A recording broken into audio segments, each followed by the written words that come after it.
Russia అధ్యక్షుడు Vladimir పుతిన్కు సంబంధించి America చేసిన ఒక వెల్లడి ఇప్పుడు ప్రపంచవ్యాప్తంగా సంచలనం సృష్టిస్తోంది.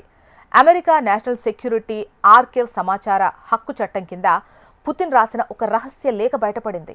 దాదాపు 24 ఏళ్ల క్రితం అప్పటి అమెరికా అధ్యక్షుడు జార్జ్ బుష్కు పుతిన్ ఆ లేఖ రాశారు. ఆ లెటర్లో ఏముందంటే, పుతిన్ పాకిస్తాన్ను ప్రపంచానికి ఒక పెద్ద ముప్పుగా అభివర్ణించారు. పాకిస్తాన్ను అడ్డుకోవడానికి మనం ఏదైనా చెయ్యాలి అని ఆయన పాశ్చాత్య దేశాలను కోరారు. పాకిస్తాన్ నిజానికి ఒక ప్రజాస్వామ్య దేశం కాదు, అది సైనిక పాలనలో ఉందని, అలాంటి దేశం వద్ద అణు ఆయుధాలు ఉండటం ప్రపంచానికి ప్రమాదకరమని పుతిన్ ఆ లేఖలో హెచ్చరించారు. పాకిస్తాన్ అణు పితామహుడు అబ్దుల్ ఖాదిర్ ఖాన్ ఏక్యూ ఖాన్ కేవలం రహస్య పత్రాలు దొంగిలించి పాకిస్తాన్కు అణుబాంబును తయారు చేయడమే కాకుండా ఆ సాంకేతికతను ఇరాన్ అండ్ ఉత్తర కొరియా మరియు లిబియా వంటి దేశాలకు కూడా విక్రయించారని పుతిన్ అందులో పేర్కొన్నారు.